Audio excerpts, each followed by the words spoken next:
Next question, factorise में दो part हम लोगों ने पहले देख लिए।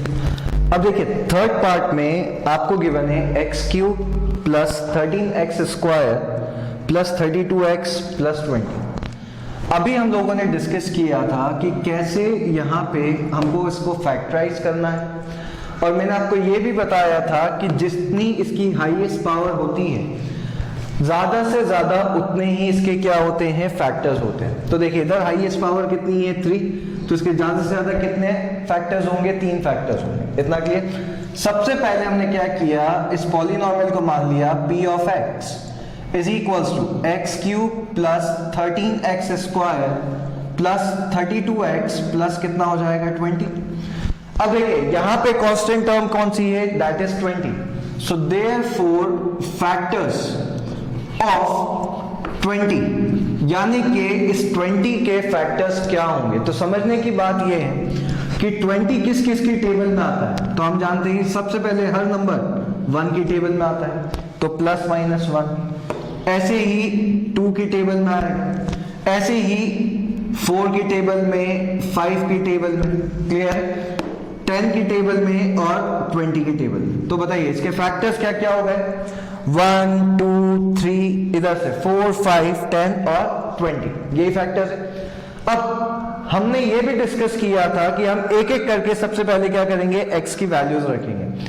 जिस पॉइंट पे x की वैल्यू क्या आ जाए, 0 आ जाए, क्या आ जाए, दैट इज 0, तो वो उसका क्या हो जाता है, फैक्टर हो जाता है। तो देखिए अगर यहां पे थोड़ा सा कॉमन सेंस लगाइए, अगर मैं x की वैल्यू 1 रखता हूं तो बताइए क्या यहाँ पे सारे के सारे नंबर्स क्या हैं, दैट इज पॉजिटिव है। तो 1 रखने पे किसी भी भाव में यहाँ पे, क्लियर है, आप देखेंगे कि आंसर 0 नहीं है। तो अब हम क्या कर रहे हैं, हमने मान लिया let x is equals to -1, clear. तो मैंने यहाँ पे x की वैल्यू क्या रखी, -1 रखी। तो देखिएगा p of -1 is equals to -1 का क्यूब प्लस 13 इंटू -1 का स्क्वायर प्लस 32 इंटू -1 प्लस 20, यही आएगा। -1 का क्यूब क्या होता है, -1, -1 का स्क्वायर प्लस 1 इंटू 13 -32 प्लस 20। तो देखिए कितना हो गया, 33 - 33, तो आंसर कितना आ रहा है, 0। यानी कि आप देख रहे हैं -1 रखने पे आंसर कितना आ गया, 0 आ गया। और जैसे आंसर 0, तो क्या हम कह सकते हैं ये माइनस है, ये इधर आएगा तो plus. So therefore x plus 1 is a factor. तो इसका फैक्टर क्या हो गया, x प्लस 1 हो गया। इतना क्लियर। अब देखिए जैसे ये फैक्टर आया, हम इसको इस पूरे पॉलिनॉमियल से क्या करेंगे, डिवाइड करेंगे। तो सिंपली हम क्या कर रहे हैं, x प्लस 1 को पूरे पॉलिनॉमियल से डिवाइड करेंगे। तो ना x प्लस 1 को किससे डिवाइड कर रहे हैं, that is x cube plus 13x square plus 32x plus 20। इतना क्लियर। अब बताइए यूजिंग लॉन्ग डिवीजन मेथड, आप सब जानते हैं कि इसको डिवाइड कैसे किया जाता है। x का किसमें मल्टीप्लाई करूंगी, x क्यूब आ जाए, तो आप कहेंगे सर x स्क्वायर, तो ये कितना हो गया, x क्यूब, और x स्क्वायर इंटू 1, तो x स्क्वायर। साइन चेंज, ये क्या हो जाएगा, माइनस, ये भी क्या हो गया, minus, cancel. 13x square minus x square 12x square plus 32x plus 20। अब x का किसमें मल्टीप्लाई करेंगे, 12x स्क्वायर आ जाए, तो देखिए किसमें, 12x में, तो 12x into x 12x square और 12x इंटू 1, तो 12x। वापस से साइन चेंज, ये माइनस और ये भी क्या हो गया, माइनस, कैंसिल। 32x में से 12x गया, तो देखिए क्या बचेगा, 20x, तो 20x प्लस 20। तो देखिए x का किसमें मल्टीप्लाई करें, तो आप कहेंगे 20, तो 20 इंटू x 20x और 20 इंटू 1 कितना हो जाएगा, 20। तो वापस से साइन चेंज और रिमाइंडर कितना आ जाएगा, 0, क्योंकि 20x से 20x तो क्या हो गया, कैंसिल। तो समझने की बात यह है कि जो फैक्टर निकला था उससे पूरे पॉलिनोमियल को डिवाइड करवाएं, तो कितना आ गया x square plus 12x plus 20। So therefore x square plus 12x plus 20 यही है। अब इसके हम क्या करेंगे, मिडिल टर्म स्प्लिटिंग। तो देखिएगा x square middle term splitting आप सब जानते हैं क्या होगा, 10x प्लस 2x प्लस 20। बीच वाली टर्म को इस तरीके से तोड़ो कि सम करने पे कितना है 12x, लेकिन उसके कोएफिशिएंट का मल्टीप्लाई करें तो क्या है 20। अब इन दोनों में से कॉमन क्या है x, तो कितना हो जाएगा x प्लस 10, और इधर से कॉमन कितना आया 2, तो क्या हो जाएगा x प्लस 10, यही आएगा। तो देखिए x प्लस 10 और x प्लस 2, तो दो फैक्टर्स हमारे यहां से फिर कौन से निकल गए, एक हो गया x प्लस 2 और एक हो गया x प्लस 10, यही आएगा। तो देखिए एक फैक्टर हम ऑलरेडी निकाल चुके थे, कौन सा x प्लस 1, एक फैक्टर क्या निकला x प्लस 2 और एक फैक्टर क्या हो गया x प्लस 10, यानी कि टोटल कितने फैक्टर्स निकले, दैट इज 3 फैक्टर्स बनेगा सबसे। तो आई रिपीट, स्टार्टिंग से देख लेते हैं एक बार। सबसे पहले जब भी आपके पास इस टाइप के क्वेश्चंस आते हैं जिसमें आपको फैक्टराइजेशन करना है और कितनी टर्म्स है, 4 टर्म्स, तो रूल ये कहता है कि जो कांस्टेंट टर्म है, कांस्टेंट टर्म क्या है 20, तो उसके फैक्टर्स लो। तो द फैक्टर्स ऑफ 20 कितना हो गया 1 2 4 5 10 और 20, और एक एक करके क्या करो वैल्यूज रखो। हमने x की वैल्यू सबसे पहले क्या रखी -1, तो भाई -1 रखने पे क्या आ गया 0, तो इसका फैक्टर क्या हो गया x प्लस 1, ये माइनस में इधर आएगा प्लस, तो फैक्टर क्या हो गया x प्लस 1। फिर इसको इससे क्या करेंगे डिवाइड, आपके पास क्वोशिएंट आएगा, क्वोशिएंट का क्या करेंगे मिडिल टर्म स्प्लिटिंग, क्लियर है। और यहाँ पे ये हो गए आपके तीनों फैक्टर्स। तो देयरफॉर सबका ध्यान बोर्ड पे वापस, 3 फैक्टर्स कौन कौन से हो गए, दैट इज x प्लस 1, एक कौन सा हो गया x प्लस 2 और एक कौन सा हो गया x प्लस 10, ये हो गए इसके 3 फैक्टर्स। नोट कर लीजिए सर। देखिए क्वेश्चन आपको गिवन है 2y³ plus y square minus 2y minus 1, और वापस से आपको इसको क्या करना है फैक्टराइज करना है। कितनी टर्म्स हैं टोटल, दैट इज 4 टर्म्स। और यहां पे आप देख रहे हैं कि ये जो आपके पास पॉलिनोमियल गिवन है इसकी हाईएस्ट पावर कितनी है 3, यानी कि मैक्सिमम इसके कितने फैक्टर्स हो सकते हैं, 3 फैक्टर्स हो सकते हैं। सबसे पहले हमने मान लिया लेट p ऑफ x, चलिए इधर यहां पे आपके पास वेरिएबल y है, इसलिए हम इसको क्या मान लेते हैं p ऑफ y मान लेते हैं। तो p of y is equals to 2y³ plus y square minus 2y minus 1। अब नेक्स्ट स्टेप क्या है, जो यहां पे कांस्टेंट टर्म है, तो ये रही कांस्टेंट टर्म, इतना क्लियर। तो कांस्टेंट टर्म के हमको क्या लिखने हैं, फैक्टर्स लिखने हैं। तो since constant term is equals to कितना है आपके पास -1, सो देयरफॉर फैक्टर्स ऑफ -1। अब बताइए 1 खुद सिर्फ किसकी टेबल में आएगा, 1 की टेबल में आएगा, तो कितना हो गया +-1। अब नेक्स्ट स्टेप में हम एक बार क्या करेंगे वैल्यू रखेंगे, और जिस पॉइंट पे वैल्यू क्या आ जाए दैट इज 0 आ जाए।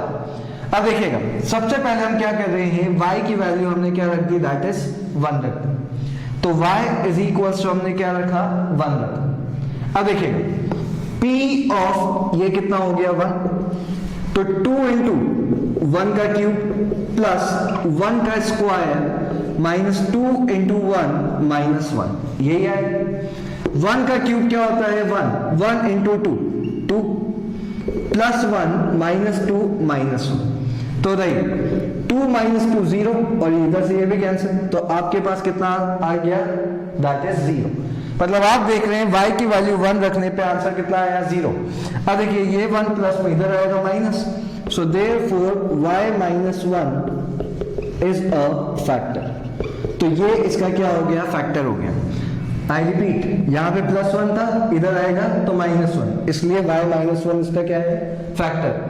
अब जैसे ही यहां पे फैक्टर आया तो नेक्स्ट स्टेप क्या होती है, इस फैक्टर का डिवाइड आप किससे करते हैं, दैट इज जो गिवन पॉलिनोमियल है। तो नाउ हमारे पास फैक्टर आया दैट इज y माइनस 1, तो y माइनस 1 इसको हम किससे वापस से डिवाइड करवाएंगे, that is 2y cube plus y square minus 2y minus 1। अब देखिएगा y का किसमें मल्टीप्लाई करें कि 2y क्यूब आ जाए, तो आप क्या कहेंगे सर 2y स्क्वायर, तो क्या हो गया 2y क्यूब और 2y स्क्वायर माइनस 1, तो कितना हो जाएगा minus 2y square. Next step sign change, ये हो गया माइनस, ये हो गया प्लस, तो ये तो क्या हो गया cancel, y square plus 2y square तो कितना हो जाएगा 3y square minus 2y minus 1। अब y का किसमें मल्टीप्लाई करें कि 3y स्क्वायर आ जाएगा, तो देखिए आएगा दैट इज 3y, तो 3y into y 3y square और 3y इंटू माइनस 1 तो क्या हो जाएगा माइनस 3y। वापस से साइन चेंज, ये हो गया माइनस और ये हो गया plus, cancel 3y minus 2y तो देखिए क्या हो जाएगा y माइनस 1। अब y का किसमें मल्टीप्लाई करें कि y आ जाए, तो आप क्या कहेंगे सर 1 में, तो ये हो गया y माइनस 1। वापस से साइन चेंज और रिमाइंडर कितना आ गया 0। मतलब आप देख रहे हैं फैक्टर का जब हमने इस पॉलिनोमियल से डिवाइड करवाया तो 2y square plus 3y plus 1, clear, ये आपके पास क्या आया क्वोशिएंट आया। अब अगली स्टेप क्या होती है, जो क्वोशिएंट आया है उसकी आपको क्या करनी है, middle term splitting. So therefore 2y square plus 3y plus 1 middle term splitting, यानी कि बीच वाली टर्म को इस तरीके से तोड़ो कि सम करने पे तो क्या है 3y, लेकिन उसके कोएफिशिएंट का मल्टीप्लाई करें तो क्या आना चाहिए 2। तो देखिए 2y स्क्वायर, क्या 3y को हम कैसे स्प्लिट करेंगे, तो ये कितना हो जाएगा 2y प्लस y प्लस 1, यही है।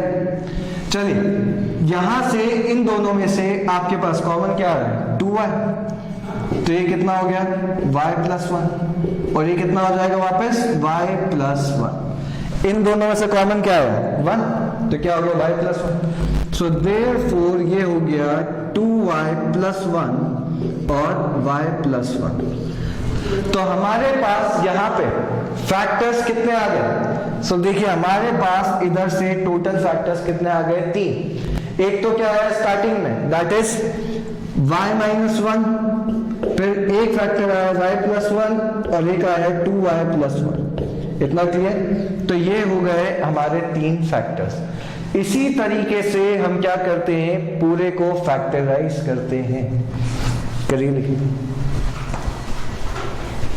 नेक्स्ट क्वेश्चन, अब देखिए इस टाइप के पैटर्न के क्वेश्चन आपको समझने पड़ेंगे और जब भी फैक्टराइजेशन के क्वेश्चंस आते हैं तो सबसे इंपॉर्टेंट बात रहती है कि आपको आइडेंटिटीज याद होनी चाहिए। अब देखिए इस टाइप में आपको बोला गया है फैक्टराइज द फॉलोइंग, आपको फैक्टराइज करना है। क्वेश्चन आपको गिवन है 4x square plus 9y square plus 16z square plus 12xy minus 24yz minus 16xz।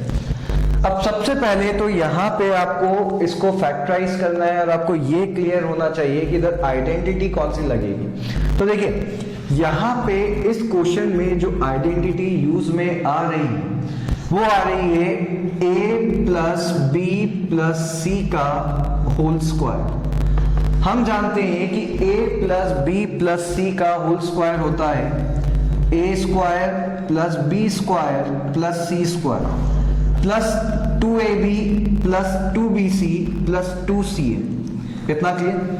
अब इस बार आपको ये गिवन है यानी कि RHS वाला स्टेटमेंट और आपको ये पता करना है। समझने की बात ये है कि आपको गिवन है a square plus b square plus c square plus 2ab plus 2bc plus 2ca। अब देखिए क्वेश्चन आपको ये गिवन है 4x square plus 9y square plus 16z square. अब सबसे इंपॉर्टेंट बात यहाँ पे आइडेंटिटी में तो क्या है प्लस है और इधर क्या आ रहा है माइनस आ रहा है, तो इसका ये मतलब है कि इसमें से कोई ना कोई एक टर्म क्या है नेगेटिव है।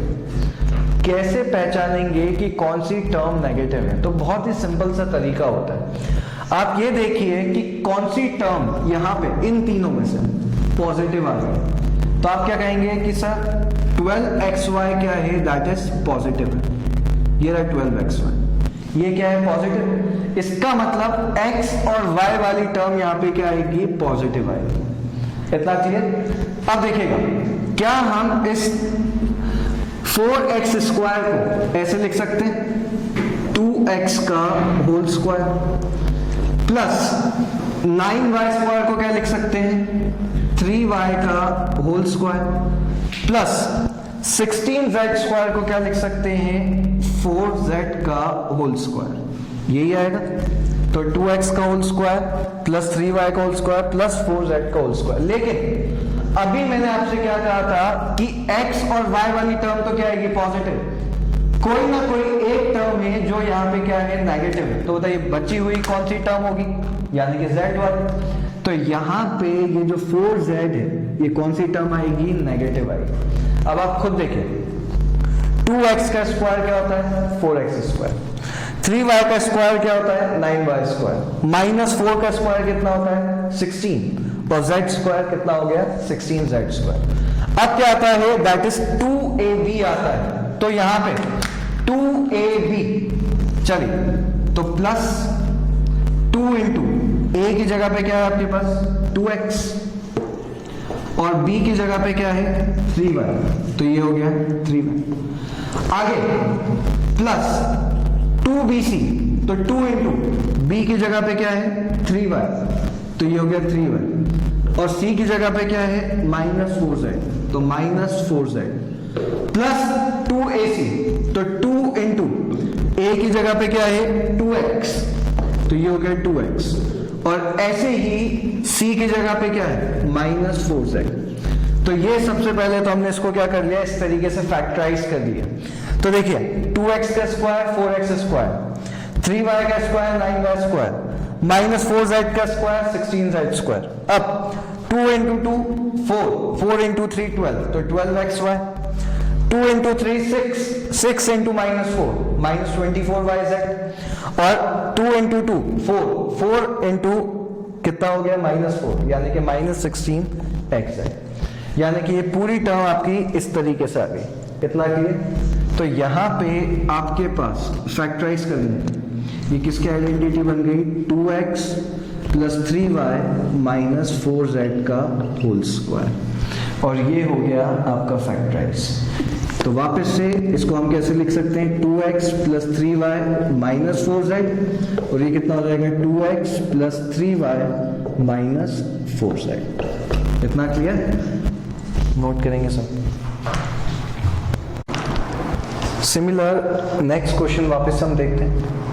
आपको गिवन है 2x square plus y square plus 8z square minus 2√2xy plus 4√2yz plus minus 8xz। अब देखिए फिर से यहाँ पे जो आइडेंटिटी यूज हो रही है वो होगी a plus b plus c का होल स्क्वायर, और आइडेंटिटी है a square plus b square plus c square plus 2ab plus 2bc plus 2ca।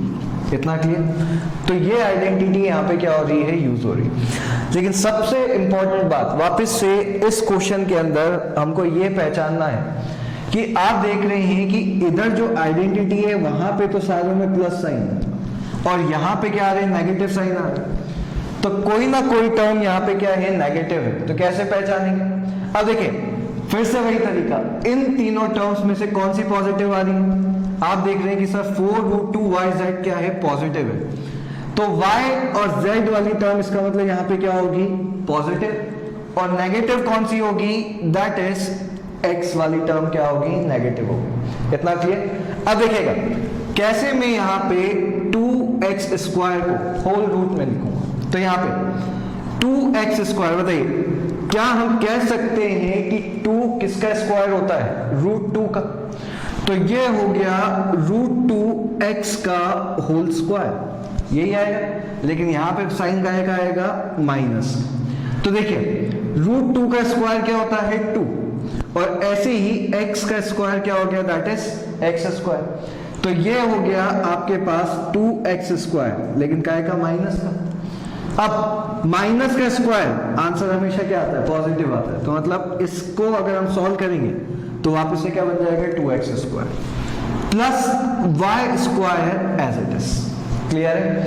अब सी, यहां पे आपको क्या गिवन है, 8z स्क्वायर। बहुत ध्यान से समझिएगा, मैं वापस से रब कर दूंगा। 8 इतना क्लियर।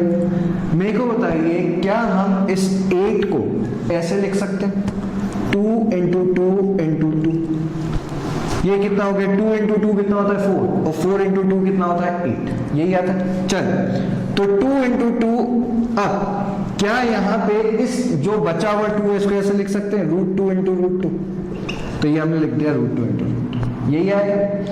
तो क्या यहाँ पे 8 किसके बराबर होगा, 2 √2 के होल स्क्वायर के बराबर होगा कि नहीं होगा, चेक कर लीजिए।